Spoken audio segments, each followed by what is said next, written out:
Alright guys, today we're going to be going over Kanai's Cube. There are actually a lot of great things you can do with this cube, and it is probably one of the most important items in the entire game. So sit back, relax, and enjoy the show. Before we get too far into the guide, I want to kind of tell you where to go get the Kanai's Cube in case you don't actually know. There's only one place to get this, and it is actually in the ruins of Cestron Waypoint. So what you need to do is bring up your map, teleport to that waypoint, and then follow the path that I show. After you teleport into the ruins of Cestron, you need to continue through until you find the Elder Sanctum. Once you're in that zone, you need to traverse until you get towards the end. Before the final room, there should be a little adjacent room off to the side. This part doesn't ever really change. When you get to that zone, you should find the Kanai's Cube sitting right here on this platform. Once you pick it up, you have access to it and it will teleport back to town for you to use for the rest of the game. So the question then becomes, why is this cube so important and why is it something you should get as soon as you can in the game? Well, we're going to jump into it and show you. Typically there are 10 pages worth of sort of transmutes that the cube can do, but in season 28 there are actually 11 pages. We're going to go page by page and show you what these do, how to use them, and how they'll affect you in your gameplay. So the first and probably one of the most useful aspects of Kanai's Cube is the fact that you can extract legendary powers and then socket them into one of 3 slots on the cube and gain those abilities even if you don't have those pieces of gear equipped. So how this power actually works is you take one legendary item, you toss it in the cube, and then you hit the fill button on the bottom of page 1. It will throw in all the rest of the ingredients you need to transmute this item into your cube. Once you hit the transmute button, it will confirm and make sure you're not accidentally scrapping out something you need. And then once you hit OK, it will sort of absorb the power and put it in your cube. Now, if you click on your cube slot, either the weapon, the armor, or the accessory, depending on what you just consumed in the cube, you should find the object in the cube. You can then click on the cube and it will put that power in your cube slot for that specific piece of equipment. Now you have that power or that passive on your character even without the piece of gear equipped. This is by far one of the most important uses of this cube and something you should pay attention to and try to get going as soon as possible. On the second page you will see the Law of Cool. What this does is this allows you to reforge your legendary. What's that mean? Well, reforging your legendary keeps it the same base item, but re-rolls the stats with a shot at either an ancient or even a primal out of the re-roll. It kind of looks like this. So when you're in the game, take any item that you want to re-roll. For me, it's going to be these boots. We are going to put them in the cube. We are going to click the fill here, which is going to put all the additional objects and items we need in to make this transmute happen. When we're done, we're going to hit transmute here, and this is going to re-roll this piece of gear and it's going to set it up here. As you can see, this didn't net me either an ancient or a primal, so there's no guarantee, but this is one of the easier ways to try to take a legendary and enhance it up to being an ancient or a primal. Outside of that, we do have other ways to sort of upgrade and enhance items, and another great way to do it is through the Hope of Cain page in Kanai's Cube. What this does is it lets you take any rare item and automatically upgrades it to a random legendary. So in this instance, what we're going to do is we're going to take this rare amulet. We're going to go ahead and toss it in the cube. We're going to hit the fill button, which is going to add in all the rest of the items we need in order to transmute this. And then we're going to go ahead and hit transmute. As you can see, this did roll us out a new legendary amulet. It can be any amulet that can drop for your character, and these can also go all the way up to primal as well. So this is a great way to sort of utilize all of the rings, amulets, or any other gear you get from Kadala once you have a lot of materials. So instead of breaking that item down into materials, you can bring it over here, toss that item into the cube, add it with materials, roll it, and get another shot at the legendary item that you were trying to get from Kadala. Right now in Diablo 3, set items seem to be one of the strongest ways to kit out your character. There are LODs and other things you can do to try to build a character or make something a little bit more unique. But if you're in a hurry and you just want to get the best set you can use the cube to help you with that. It can be an absolute pain to try to get the exact set piece you need. But don't worry about that. If you have multiples of a single set item, you can come to Kanai's Cube and use the skill of Nilfer.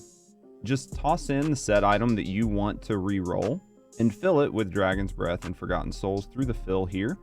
And then when you transmute, it will keep it in the same set family, but will roll you a different item in that set. This is a great way to fill in holes or gaps that you have in your set and get you up and running quickly.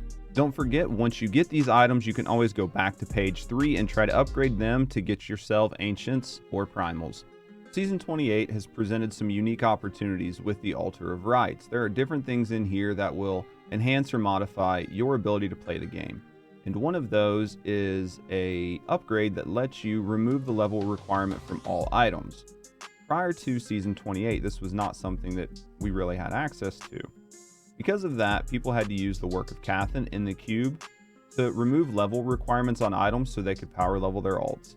Now, I don't actually have a high level Gem of Ease because I haven't been leveling them up because I don't really need them for anything. If you wanted to remove the level requirement from your item, say you did not get far enough in the Altar of Rites yet, or it's just something you want to do, you would go to page 5 in Kanai's Cube.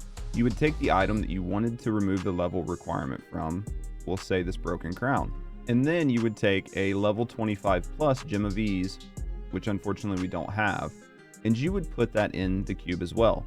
Once you click the Transmute, it would give you back the item, but its level requirement would be set at 1. This is a great way to get gear for your alts and help speed them through the leveling process if you don't have somebody to power level you. As you start leveling up, you're going to find that you have a lot of one type of gem that you don't really use anymore. And you might be running a deficit on other gems that you wish you had more of. The cube actually gives you a way to sort of move gems from one type to the other. In order to do this, you will need specific items from Squirt the Peddler. Here you can look and find the different essences that you might need when you convert your gem. Come here, pick up as many of these as you need for your conversions, and then head to the cube.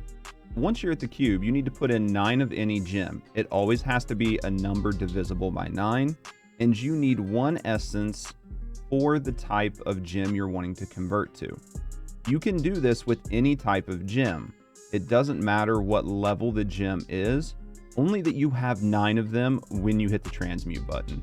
After you put everything in you need, click Transmute, and it will convert the gems you had in there to 9 of the gem you had the essence for. This is a great way to get the gems that you might be missing and to use up a bunch of gems that you have just sitting around anyway. In the later stages of the game, you're going to have more materials than you'll probably ever use throughout the entire season. But in the beginning of the game, that's not always the case. The cube actually has a couple different ways to help you sort of bolster your inventory and use things that you're not using and turn them into things that are a little bit more usable. Well, what do I mean? Let me show you. In this instance, we're going to go to page 7 on the recipe list. Now, the important part here is that you throw in a magic or a rare item. These are going to determine what you get out of the conversion. So in this instance, I'm going to toss in a rare item and I'm going to hit fill. It's going to add some Dragon's Breath and it's going to add 100 reusable parts. After I toss those in there and I hit Transmute, what ends up happening is we take an object that would maybe only give us 1, 2, or 3 of these rare crafting materials, the Veiled Crystals, and we take the parts that we put in and mix that in and turn it into 100 rare crystals. This is a great way to sort of bolster your stash of craftable items. It also works the same way with magic equipment. Toss in the magic item, hit Transmute, bam, you get 100 of the magic crafting material, Arcane Dust. While we're in here, we're going to go ahead and look at page 8, which does the exact same thing, except it converts Arcane Dust into the other crafting material. Now, before we get too far, I do want to point out that page 9 does the exact same thing as the other two, except this one works on Veiled Crystals. Once we toss everything in, we hit Transmute. It's going to take the 100 Veiled Crystals and turn them into either a common or a magical crafting item, depending on what object you put in to transmute with. As you play through the game, you will find that you start getting into stick points, points where you have decent gear, but you can't get the right drops that you need, and you just can't seem to progress any further through your grind. Well, this is where augmenting ancient items comes into play. You can do this at pretty much any stage of your grind as long as you have access to legendary gems. So for this example, I'm going to take an ancient necklace that I have. Granted, this one isn't the best, but we are going to go ahead and use it just for this example. The recipe calls for 1 ancient item, 1 legendary gem, and depending on the piece of equipment that you're planning on augmenting, that gem has a minimum rank that it needs to be.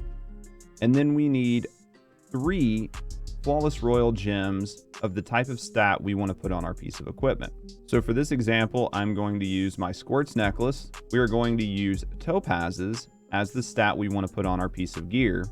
And for our legendary gem, we're going to use a Whisper of Atonement, which you get from running Petrified Screams. Once we have all 3 objects in the cube, we'll hit Transmute. After it's done, we'll get our necklace back, and you can see there's a new line item on here that shows a despair rank. In my case, this is actually set at 120 because that was the level of the gem I put in. And you take 120 times 5, and that tells you how much of the stat that I wanted to put on the gear would go on the gear. In this case, 600 intelligence. This is a great way to bolster your primary stat on any ancient gear you have and help you push deeper into the greater rifts and help you grind those higher levels. Page 11 actually has something very interesting. This allows you to upgrade any legendary item to a primal version of it. There are a few sort of caveats with this, and we're going to go over them real quick for you right now. In order to do this, you will have actually had to have had primals drop for you in the past. Once you take those primals and break them down, you'll get primordial ashes. Once you have 110 primordial ashes, you are able to upgrade any legendary to a unique primal. In my case, I upgraded my weapon to this ancient primal. In my case, I upgraded my weapon to this primal. As you can see, this has a unique background that's red and a few other things. You can only equip 1 piece of gear that you have done this to on your character at a time. So for a lot of people, the advice is to pick your weapon. The other thing to keep in mind is it will roll a random version of that weapon. So it might not be the best stats. So don't take an ancient that you already have and roll it to a primal. Wait until you get another version of that weapon and roll that one so you don't find yourself without a decent weapon to use. Other than that, it's a great way to boost your damage quickly if you haven't got the exact weapon you need. I would highly advise you do this to your weapon, and I would advise you do it as soon as possible because it will help you out in the long run. And that's it, guys. That is everything you need to know about Kanai's Cube. There are more nuanced ways to deal with it, and there are specific best in slot items, depending on your character and depending on what you're doing, to slot into the cube while you're playing.